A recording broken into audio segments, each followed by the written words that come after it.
안녕하십니까. 천수답의 1호 칼럼입니다. 오늘은 공동체 예배에 꼭 나가십시오 라는 제목으로 여러분과 함께 생각을 교환합니다.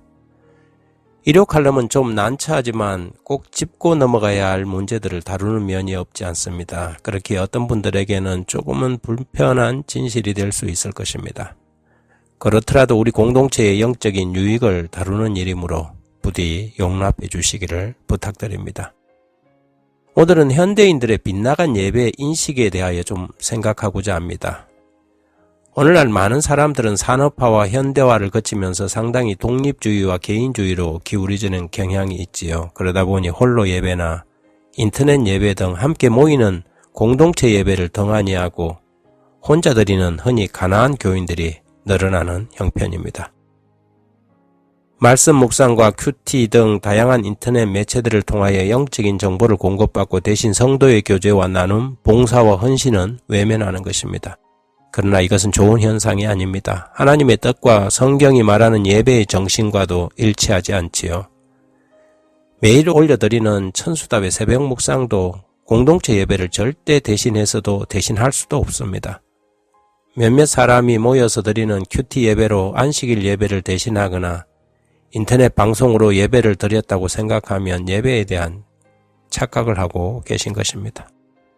물론 어떤 특수한 상황에서 홀로 예배를 드릴 수도 있을 것입니다. 저도 군대 생활을 하면서 거의 1년을 혼자서 예배를 드렸으니까요. 그러나 그것은 특수한 상황에서의 문제지 일반적인 상황과는 반드시 구분되어야 합니다. 예배는 설교만 듣는 것이 아닙니다. 예배는 회중이 함께 일어서고 앉으며 예전에 참여함으로 공동체가 하나님 앞에 나가는 행위, 그것을 예배라고 하는 것이지요.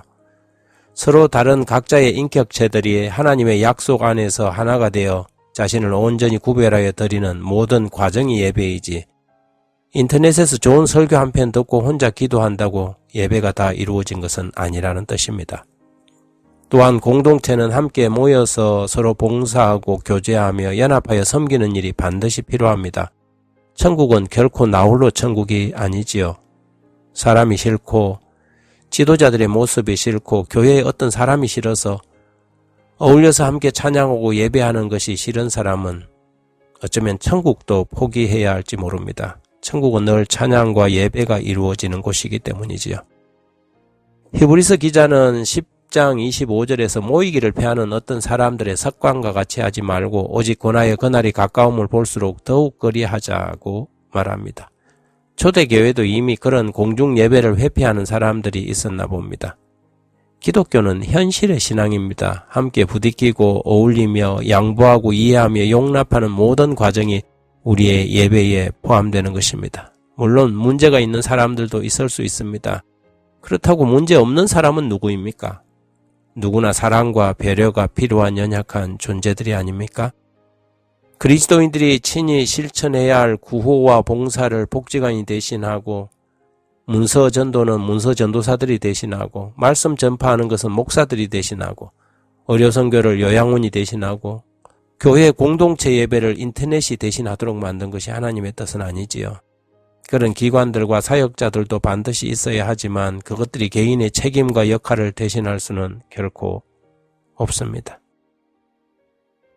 가까운 곳에 교회가 있는데도 어떤 이유인지 나가지 않고 방송을 듣고 계십니까? 상처받은 마음을 하나님께 드린다면 그 마음은 하나님께서 받으시겠지만 여러분의 예배를 대신하려는 마음은 하나님이 받으실 수 없습니다. 이번 주일에 꼭 공동체 집회에 참석하십시오. 여러분 교회 목사님의 설교가 인터넷의 유명한 목사들의 설교만큼 잘 다듬어지지 않았다 하더라도 꼭 그렇게 하시기 바랍니다.